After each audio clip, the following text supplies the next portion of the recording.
good, y'all? Welcome to my review for this week's episode of Vigilantes, man. No OP this episode. We just got an ED with its own special press this time, man, which was kind of surprising. We also got no commercial cards either, which was business point. I was hoping we could get like one last round of unique commercial cards.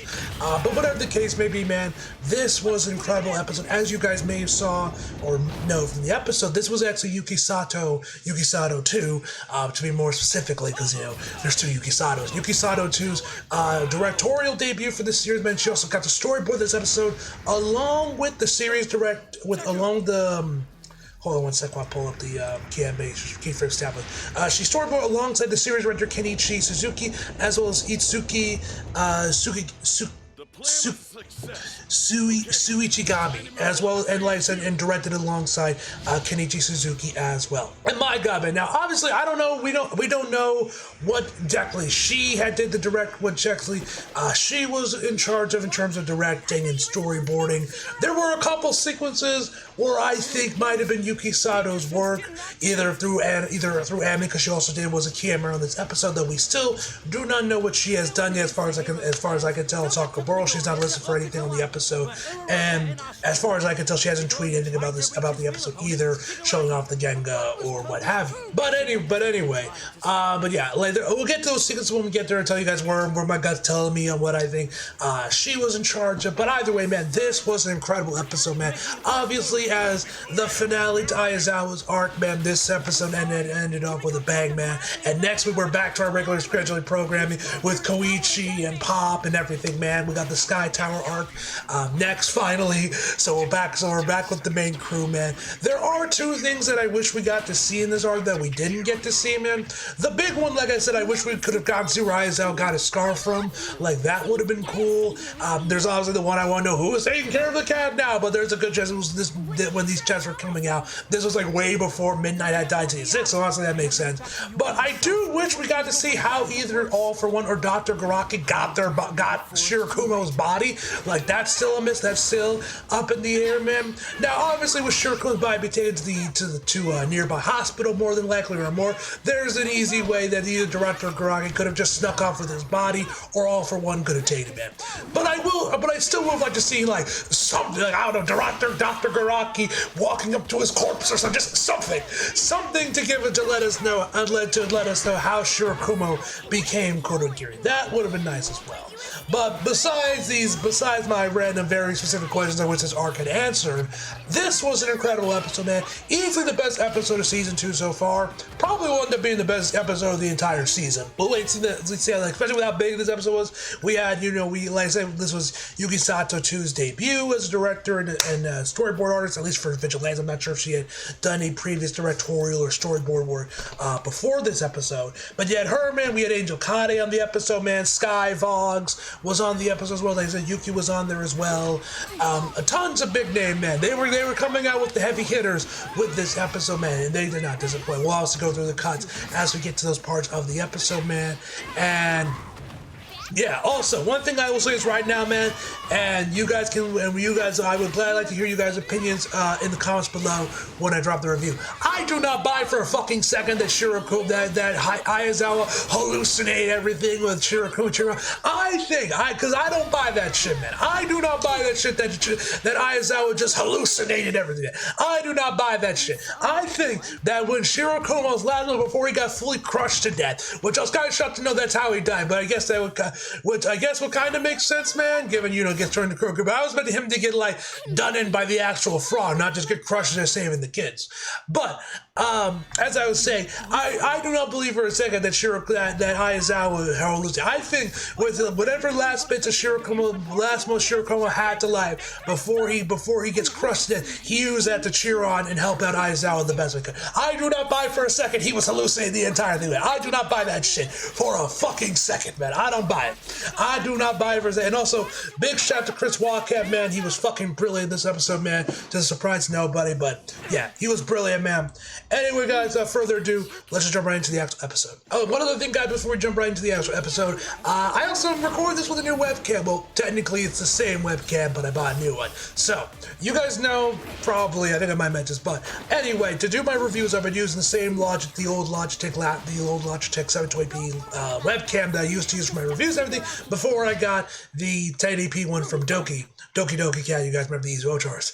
Please come back, Doki, we miss you. I don't know what the hell happened, where she just vanished off the face of the earth. But anyway, so anyway, what happened with that webcam, you guys, I think I even mentioned this in some of my videos for Vigilantes Season 1, where randomly the webcam just started glitching out and just died on me, where it would be like very flickery with the actual video, but the actual audio portion, the mic worked just fine. Just the webcam itself for some reason just died on me. It would get very flickery and glitchy before it just would not turn on. Like literally whenever I would try to turn it on and use it afterwards, when it gave me that final burst of life for that final Vigilantes episode reaction I did for Season 1, back when we were still living in Stafford, it won't even turn on. Like whenever I try to turn on OBS to show the webcam, see if it works, it doesn't even give me like the glitch marks, like the glitchy marks or whatever, where I would have to hit the webcam to get it to like somewhat load the picture across. It just straight up will not turn on. I don't know what happened. I mean, it's taken a couple drops, but it's seemingly been fine. Don't know what happened, but anyway, I kept using it as a mic because, like I said, the mic's still good, and I did like the mic quality, the audio quality on the other 1080p Logitech camera that I got from Doki, so I kept using it as a mic. But as you guys know, that I use it for the episode reactions. For the episode reactions, I then started having to do a dual setup where I would plug in this webcam and use it as a mic, and then use my other webcam for the actual video. It was kind of a jank setup, man, having to put on my USB ports and whatever. But anyway, so eventually, but recently, like literally today, I just got in today, and I got a new mic. I got I got a replacement for the webcam, and now I'm back to using it, man. I did a test to see if it sounded the same, man. It worked the same as I did before with the OBS things I had set up for the previous one. So we're back in business, man. We'll be back, and I'll be going for episode reactions for Resurrection Kaisen Hell's Paradise. We'll be back to the single webcam step, so I don't gotta disconnect my mouse just so I can use both of them at the same time, man. So that was a big help. That was very helpful. But yeah, man. Anyway, so yeah, just wanted to quickly mention it real quick, guys. And also, one thing that shocked me the most is how much smaller the box is. I'll put a picture of this. You can see the side there between when I first got this webcam, like a few years ago, around when I started going to Shirakumo for COVID, when they had to do online classes for everything, and comparing it to what I just bought. That I'm assuming is like a reprint or a newer version of it, man. And it's like half the size. I mean, I was shocked when I opened it, when I got it out of the Amazon package, how much smaller the box was. I was like, damn, they really shrunk the shit out of it, man. It's the same size there. They just shrunk the shit out of the box, so it takes up less space. So good for Logitech, man. I'm kind of surprised they did it. I was kind of shocked just how much they shrunk it. It basically is about as big as a webcam, pretty much, or at least maybe a little bit bigger. I was very shocked about that, man. But anyway, the only thing I don't like with this new one is that seemingly the hinge is a lot looser compared to the other one. Like it kind of just like flops around. It doesn't really hold its position all that well. Like I could just move it around and it starts moving well. And like I could feel like the difference because it just kind of like moves without much movement. While the other one, I could feel a little bit of tension where it would actually like hold its position. Now that's the only thing I don't like about it, man. Besides that, seemingly works fine. So I'm a little hesitant about the hinge being a little bit looser, but besides that, it works fine. Anyway, want to quickly mention that real quick, guys. Now on to the actual episode. So we start the episode off with, once again, with the big blockhead wannabe Bakugo, Mr. Blaster, who, by the way, we find out this scrub is in Class B, which explains everything about this deal, why he's so fucking annoying and on Hayazawa's ass for everything. He's in Class B. He is the poor man's Monoma. So that explains that, man. But yeah, he's going up at how cool these goggles are and how it like works with the reflective glass, so nothing gets in his way. And then President Mike, who's there with them, mentions like, oh, now you look as though you were giving Aizawa so much shit for it. He's like, why would I bother about Aizawa? He's weak.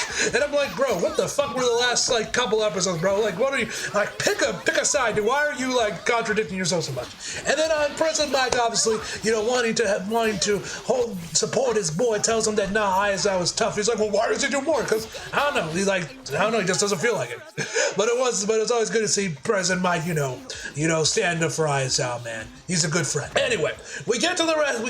We get to like the first line of defense, which is by this team called the Buster Union, who I want to say Kyle Phillips voices the main dude with the pompadour. I don't know for certain, but it kind of sounds like him, so I'm not sure if it is actually him or not, but I think that might actually be Kyle Phelps. I'm not 100% sure on that though, but it sounds like him. Regardless, they all do a group attack where they all fire at once, and the frog, and the massive frog, just swallows up their attacks and just absorbs the impact, turning into more warts on his back to fire off later. Anyway, the toad, frog, whatever, the kaiju starts to charge up, there's a big explosion, and then we cut back over to Aizawa and Shirakumo. Like I said, they just jump straight to the little, like, text to the definition flashback episode card thing. Like I said, there was no OP, they didn't even have the credits on their men, so I was like, where's the OP? Then we find out that, they did like a special end credits, like movie style thing for the end of the episode. So I'm guessing that's where it all went. Anyway, we get to the opening, we get to this bit where Aizawa and Shirakumo are on patrol. They meet up with a bunch of like preschool kids, and then of course they all want to get on Shirakumo's cloud. They're all climbing up there, man. And he says, oh, what, ready to fly? Well, actually before that, one of the girls, and I think it might have been no, there's a couple girls on there. One of the girls, like I think she was like the last one to get on, almost gets like actually pushed off at one of the guys trying to like get on the cloud, but Aizawa managed to before she falls to the ground and more than likely cracks her skull wide open. So he puts her back on he puts her on there. Shirakumo's like, let's go, or who's ready to fly? Then Aizawa gets right from, be like, wait, we need to make sure there's no cars in place, man. Seriously, man. And like Shirakumo mentions this in the episode, how Aizawa would be great with kids and like teaching them and all that shit. And I was like, I don't know what you're talking. You're making shit up. Which obviously, with hindsight of watching the main series, we know Shirakumo was right on the money, because that's basically what Aizawa does throughout the main series, man, when working with Class A. So yeah, they keep walking with all the kids on the cloud with some of them, even like climbing on top of Shirakumo as they traverse. I'm assuming they were like going to like the school or something. I'm not exactly sure where they were going, but either way, man, they go there, man. They said Shirakumo says, "Hey, what?" Like the girl that Aizawa says, "See you, Mr. Eraser," which obviously was cool. But anyway, before I forget, because I was going to go through the cuts. This cut was presumably done by Ayana Nishio, was the animator behind this sequence with Aizawa when the girl fell off the cloud. She was doing the opening bit. Anyway, they continue on walking. Like I said, Shirakumo mentions the thing about him being a teacher, being good with kids, etc. And this is when she tells them to evacuate. There's a villain attack. We then cut over to midnight and Purple and Prince as they're watching the frog start to like go and tear into the city, firing off attacks. Which we also got, or I think this was like the first Angel, this first one we get Angel Kade's first cut of the episode with some truly incredible effects animation. We see the first blast, or as it just destroys a bunch of nearby buildings, man. Great art, great effects animation here, man. Angel Kade, man. You guys know how much I've been a fan of his work.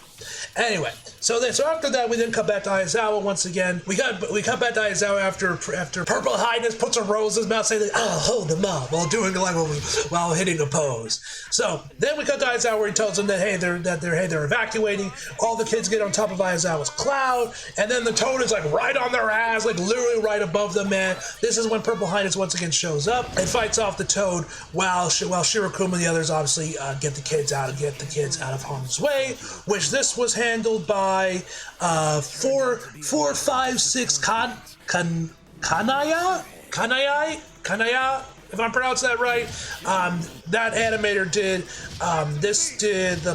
We also got the ganga for this one. The actual of him jumping from building to building, as well as the actual final with the rider kick, and when he gets thrown into the building, he took care of that. Or no, right before he did the rider kick into when he gets attacked and is thrown out, but that's where he ends up. And while some other animator did the final attack where he gets thrown into the building. But anyway, after Purple Haze gets attacked, Aizawa notices that it was President Mike's attack, so obviously we know that he can store quirks. And then the next one he used was the big guy.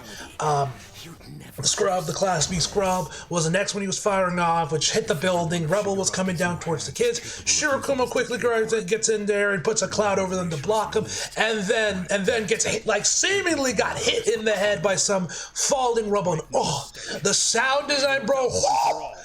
Ooh, that was crunchy, man. And I couldn't tell exactly where he got hit. It looked like he got hit in the face. I won't know for certain until I can, when I'm going back and I'm editing and I'm going to the episode, get the screenshots so I can go frame by frame by it. But yeah, bro got fucked up. That's all you need to know. The bro got fucked up by, like I said, the sound design. Ugh, perfect. So we see Shirakumo, a bunch of more rubble starts coming down on Shirakumo. Like I said, I was shocked to find this out because I figured he died in the dome, but nah, he got done in by rubble and got crushed to death, basically. Now, like I said, I don't believe that Aizawa was hallucinating. I think he heard Shirakumo and that he used whatever last bit of strength he had to help out his friend. I don't buy that shit that he was hallucinating. For a couple reasons. One, like I said, just the whole scene itself. But like I will say, upon a rewatch after my initial, there is definitely plausible evidence to support that he was one. Like I said, he got hit in the head, which very easily could have killed him on impact.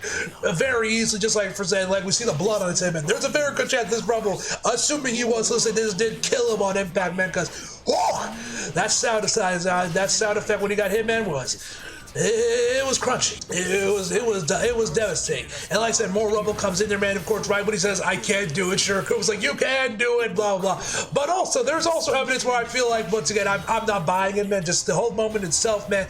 And also later on the episode, I'm jumping ahead a little bit. We see that the radio speaker, whatever this thing is, whatever this jar is, jug, whatever, comes up. It is falling from below. It is falling like it is rolling down the rubble. As we saw, Shirakumo got hit in the head and fell down. So, like, how could it possibly roll down if he was already dead? This is why I don't buy that he was dead, man, because why would he be rolling down? Shirakumo would have had to have thrown it in the air before he fell down to the ground and got completely covered in rubble. This is why I don't buy that this is like the main thing where I don't buy he's dead, man. Because why else would the speaker be rolled? It should have been crushed down with him because it was on his person. So, I don't know. Like I said, I'm not buying this shit that Shirakumo was dead the entire time and Aizawa was hallucinating. I'm not buying that shit, man. I'm not buying that shit. Well, that's just me personally. You guys can obviously, give your takes and your rebuttals in the comments below. But anyway, after Shirakumo is down, Aizawa is wondering, he's like rushes towards him. Like I said, more rubble is just coming down, it's just coming on top of him. Then he started to wonder like what to do next, and he's like, how this creature's quirk works, I can stockpile quirk, but he decides that the one thing he needs to do is save the kids, but how? So he runs over there, man, and like I said, this is when we get to the commercial break, but like I said, there was no commercial cards, where he rushes towards the toad, and starts using his scarf to get on top of him, man, to take out the remaining wards that are on there, man, to get him out of the blaster, but he still ends up getting hit, which, before I forget, this was handled by, let me see, I'm not ever saying it right, but he was the animator that did the effects animation for the fire attack, for the second Toad attack that ended up right before, as well as, just did the effects animation for when the second attack went and hit Purple Highness before Shirakumo came in for the save. Just wanted to mention that because I almost forgot to mention that one as well. But anyway, once Aizawa starts charging, once the Aizawa throws like some rubble at the Toad to get his attention before he tries to fight him and go on top of him. This whole sequence was done by Cookbook. I shit you not, that's literally what's on here. Cookbook. Zuntaz? I don't know if I'm saying that right. Tor Anosuke Hori and Yorito Harima were the animatronics got. On the Sakura post, there's no time stamps on who did what. Literally, the only comment on there just says peak, which it was. It was an incredible suit, but I have no idea who did what in this sequence. No idea who did what, but that was the animator behind this bit with Aizawa was taken down, getting on top of this. So also the music here, man, was phenomenal. But anyway, Aizawa. More of the wards come out there. Aizawa uses his quirk to slow them down, but all it does is slow them down or delay them rather. They still have to fire off. Aizawa then realizes that he needs to use his quirk to get them to delay them, and then get them out of the way so they can blast off outside without causing any more collateral damage, which he does. He manages to do that. Does this pretty awesome sequence where he grabs one of them to swing around to take care of that one, then swings around to like kick the Toad in the eye, man, which is pretty cool, before he gets swatted down back to the ground, hitting against one of some of the Rebels. I'm shocked he didn't break something from that hit alone, because that was a pretty nasty fall. Unfortunately, like I said, this part doesn't have any aimless crit, though. Like I said before, I think I might have mentioned this earlier in the video. My gut is telling me that this might have been one of them. This might have been Yuki Sato's work, either that or the final montage of Aizawa, just from her usual style, being very cinematic with superb lighting. I feel like this was her. I could be wrong, but I feel like this was her. But I could be wrong. Like I said, we don't know. We have yet to see what she did. And like I said, Aizawa starting to doubt himself. He says he can't do it. Shirakumo comes back in there saying, "You can do it, Aizawa. You can do it. Keep fighting, etc., etc., etc." Like I said, there's evidence that certainly supports that he was hallucinating, but I don't buy that shit. But I am not buying that shit that Aizawa was hallucinating. But anyway, and we get this amazing rotating shot as Aizawa stands up, lets out his war cry before he charges right back towards the kaiju, which this I actually predicted right, because I think I mentioned my reaction, because I know there was a lot of big names, and I think Skyfox and Angel Kade were on there, but I wasn't 100% sure both of them were on there. And while I was watching this part, I suspected that this was Skyfox's part, which I ended up being right on, which ended up being confirmed here, man, that the last 3 cuts according to Sakaburo, with I think is the last bit with the Toad and Aizawa getting flung around, was done by Skyfox, while the rest of it, man, where Aizawa is dodging, where Aizawa is still on the ground dodging attacks, was done by Toshiyuki Sato, was the animator behind that sequence, man. But yeah, those are the animators behind this part of the episode, man. I love the perspective here, man. I don't know who storyboarded this between, does it mention who storyboarded this? Okay, no, we only have, yeah, it does mention. This was storyboarded by Itsuki Tsushigami, who was also the action director for this episode. And then right after that, we get some more Skyfox, which, like I said, I predicted this part was him, that I suspected was either him or Angel Kade, which I was right about, that it was Skyfox. He did this first half with Aizawa, or at least I'm assuming, because it's just his first half. Oh yeah, getting into it. Yeah, first half was Skyfox when he's actually grabbing onto his arm as well as some rubble and swings it over there to land it on his head, which ends up seeing him do some damage to him because he starts bleeding. While the second half of this, with I'm assuming the effects animation part, was handled by Moko G, was the animator behind this. Was the animator behind this last bit of the the sequence. And then finally we get to like the big one, man, which was done by Angel Kade,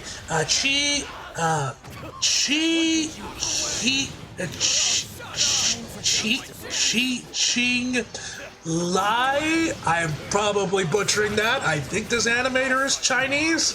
I could be wrong. From the way his name sounds, I think this animator is Chinese. Who was the AD for this part of the episode?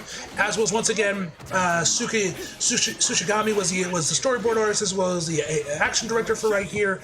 And this was actually done by Yuki La, and of course Angel Kade. The opening bit, which I thought was Angel Kade from the way, because the composite style of it looked very much similar to him. But this was done by Yuki. Then once Aizawa was spinning in the air, grabbing the warts together for the final attack, man. This was done by Lai.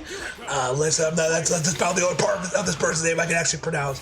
And then the final effects bit with the effects work was done by Angel Kade. Once again, phenomenal work here, man. Now, at first when I watched the episode, I thought the Toad had ingested his scarf. I was like, how's Aizawa going to get his scarf back, and then got it back? I'm like, did they cut him open? Like, how did he get? Because I thought he ate the scarf with the warts. But then upon rewatching the episode, it was hanging out of his mouth, so more than likely it just fell off somewhere in the battlefield, and someone picked it up and gave it back to Aizawa after the battle's done. But yeah, this was amazing, especially Angel Kade's part right here, man. Phenomenal work, man. This looked absolutely incredible, man. The effects animation here, Aizawa getting thrown around the ground, man, was me. As well as Aizawa gathering all the gathering the warts together to throw it into his mouth. I heard like this last bit where Aizawa used his mouth to tie them all together, man. great work, man. Seriously, this was absolutely incredible, man. Incredible work here, man. But anyway, after Aizawa, after that, Aizawa finally stops rolling, falls down to the ground, and then like the toad starts falling down his direction, in his general direction, and I was like, hey yo, Aizawa, you better move, because I thought he was about to get crushed, but we see that he was definitely a bit far away. And then he pulls the mask down, be like, I did it, Shirakumo, let's go, you know. And then we actually get a little bit of interesting thing that the episode never points out, which I'm kind of surprised it didn't. So this is like, this was meant to be for us if you know it. But if you were paying attention, you would actually notice that the toad's tongue was dark. It had that same black color that a side effect when someone uses trigger. So we know that this toad was on trigger, and seemingly, given how young Aizawa was, one of the first earliest instances of trigger being used on someone, seemingly. I don't know for sure. I don't know for certain not, but it seemed like this was one of the earliest uses, if not the earliest use of trigger, which is pretty interesting. But anyway, eventually, you know, the cops and the EMTs get in there, man. They arrest the toad guy, take him away, man. The EMTs get Purple Highness out of the way. Aizawa was chilling, be like, hey, you know, talk about Shirakumo. It seems like he was that bad. He didn't think it was that bad later because he heard him speaking and everything, man, etc., etc., etc., etc. And then, of course, you see Midnight. She seems to be getting him. She's like holding on to her arms, man. We don't really see her face. And then we get to President Mike, who finds the speaker, and they mention that it's broken. And the big dude mentions how it's busted, how he hallucinated everything, man, that can happen when it's do or die, etc., etc. Like I said, I don't buy that shit for a fucking second that Shirakumo, that Aizawa hallucinated the entire thing. I don't buy that shit. Anyway, I also gotta say, man, this was probably the best directed part of the episode. I don't know whose portion of the episode this one, if this was Yuki or if this was Kenichi, but either way, man, I love this bit of the episode when Aizawa starts to realize that Shirakumo was actually dead, and then he finally sees his body. It goes to black and white, man. The rain is black, man. You get a Dutch angle, man. Like, I don't know who directed and storyboarded this part of the episode, man, but it was incredible, man. This was absolutely just like easily the best directed part of the episode, man. Easily. This was fucking incredible. Absolutely incredible. And then, of course, the big guy, while this all going, the big guy is also giving Aizawa his flowers, finally. It's about damn time. So then it starts pouring harder. Aizawa and President Mike are just standing in the rain. I think it's like right where they found Shirakumo's corpse, because there's like some blood on the floor. So I think this is where they found his corpse before they moved him. And Midnight is now rocking an umbrella, tells her, hey, you know, the rain's picking up, we need to get outside, we wouldn't want you guys getting sick. And Aizawa, of course, you know, he is distraught about this whole thing, man. He's very distraught because his best friend had just died, or one of his best friends. You got flashbacks. We also get this one beautiful that I would not be surprised was just ripped right out of the manga in terms of how it was drawn and whatnot. Where we just see Aizawa clutching his goggles in the rain. It's all in black and white. The background is black. I would not be surprised. This is how it looked like in the manga, man. Because this was absolutely just beautiful, man.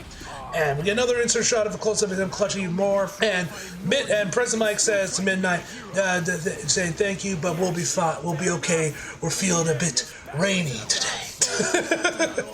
we then cut over to their third, I think their final year at UA. At this point, Aizawa don't give a damn no more. After Shirakumo's death, and he knows that he knows he's passing, and he kept his grades up, man. He don't give a fuck anymore. He starts sleeping in class, and the sleeping thing was not a reason thing. That's it. He's been doing that shit since high school, and he just be fucking around. He's literally tap dancing during music claps, during like the music class or whatever class this is with the chick with the keyboard dress, man. He just tap dancing. Brother don't give a fuck no more. We then cut over to that Aizawa, like, you know, with climbing up his scarf. It's like stuck to like to the roof of to one of the training buildings. We see blood everywhere. Blood from what I don't know. Like, we don't see any like visible cuts or anything on Aizawa unless they're from the band-aids he has all over his fingers, probably from climbing this rope so much. Whatever the case may be, the teacher, I believe it was a female one, the music one, is like one of mentions how he has a goal now, but she's not sure if it's a healthy one, which it's debatable, but I'd say Aizawa's chilling. Whatever the case may be, we then cut over to Aizawa when he meets up with his homeroom teacher. I'm assuming about his future. He mentions how he's going to be going indie and he's going to be starting his own agency as soon as he graduates. The dude tries to convince him out of it, man. That kids usually take a couple years to get into experience, man. And he says that he's going to go solo in the underground and just focus on taking care of villains. It's the rational choice. And he tries to get him out. He tries to get him out of there, man, saying that you're a UA student. I understand you've been through a lot, but please reconsider. And he says that he's made up his mind. This might not be the hero you want me to be, but it's the one I want to be. And we see that he's got a little bit of that stubble that we see him that trademark stubble. We start to see little bits of it. And then we cut to graduation. Of course, people are happy. We actually get to see the scrub is with his mom, where she's like, "I'm so proud of you." We see like engines or something coming out of her back. Interesting. So then Aizawa walks past him, man, and then President Mike tries to catch up and say like, "Hey, let's get a photo together." And then we see Aizawa uses his quirk, using erasure on him, and President Mike straight up can't speak, which I thought was interesting to find out that when Aizawa uses his quirk on President Mike, he straight up can't speak. I thought that was interesting. So anyway, Aizawa dips, and we get a montage of him taking care of random villains. We see him in like this one just solo room that I feel like must have been stuck in a basement or something, where you just see him doing some trading, treating some wounds. We see the sleeping bag, so that was pretty cool, man. Like I said, I think this or that other bit I mentioned earlier on the review is where I suspect Yuki Sato's cut was. Just, I don't know, man. My guts just tell me that this is where Yuki Sato was, but I could be wrong. The drawings here are also phenomenal, is what I must say. We also get to see Miss Joke in this episode as well, so rejoice, Aizawa and Miss Joke shippers. Y'all got something. That was pretty cool, man. That was pretty cool. We then cut back over to the present timeline where Aizawa and Koichi are standing under that like roof or whatever, and the rain finally stops and they start walking back over to the Grasshopper, to the Kamen Rider's place to meet up with them. And of course, Koichi tags along, but like if one of their customer wants the cat, which makes me wonder: were they literally just standing there this entire time, just waiting for the rain to pass over for like God knows how long? Were they literally just standing there while Aizawa is just reliving his entire high school life? Anyway, they get to the place where we find out the squid dude, who I think is voiced by Sato.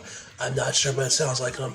The big guy there, he's come over. He is now living there, man. He's chill now after getting off the trigger. He's chill now, living with Kamaya on the back in tents, like they're camping.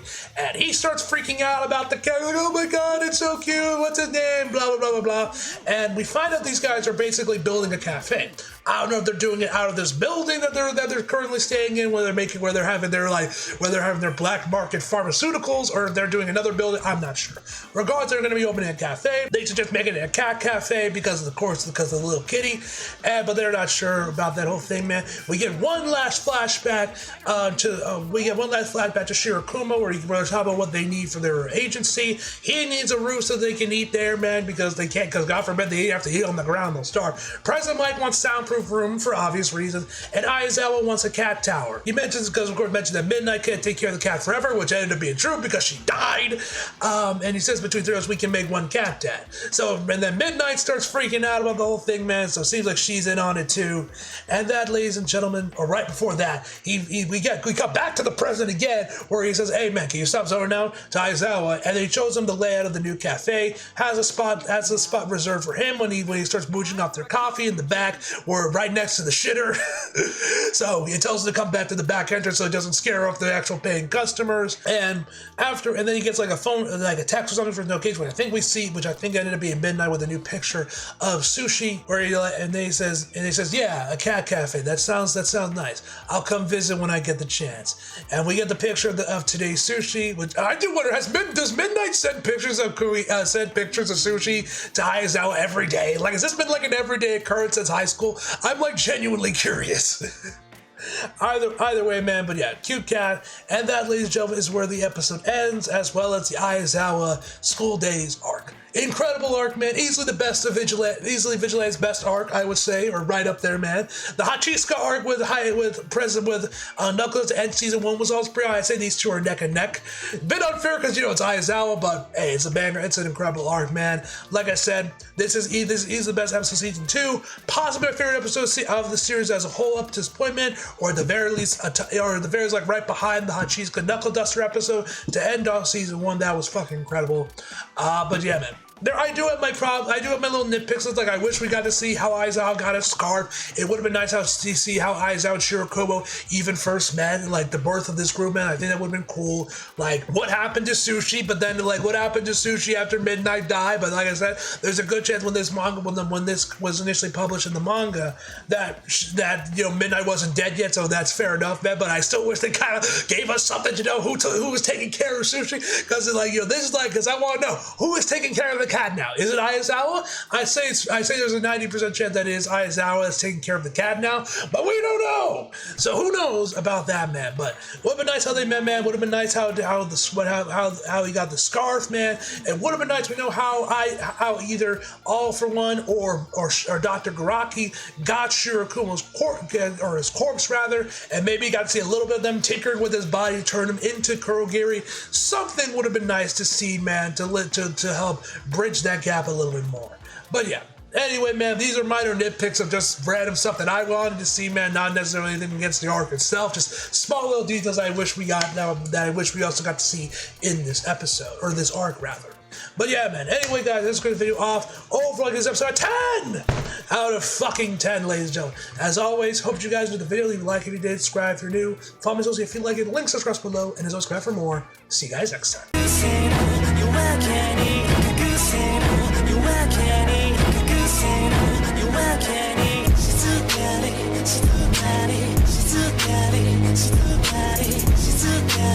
She's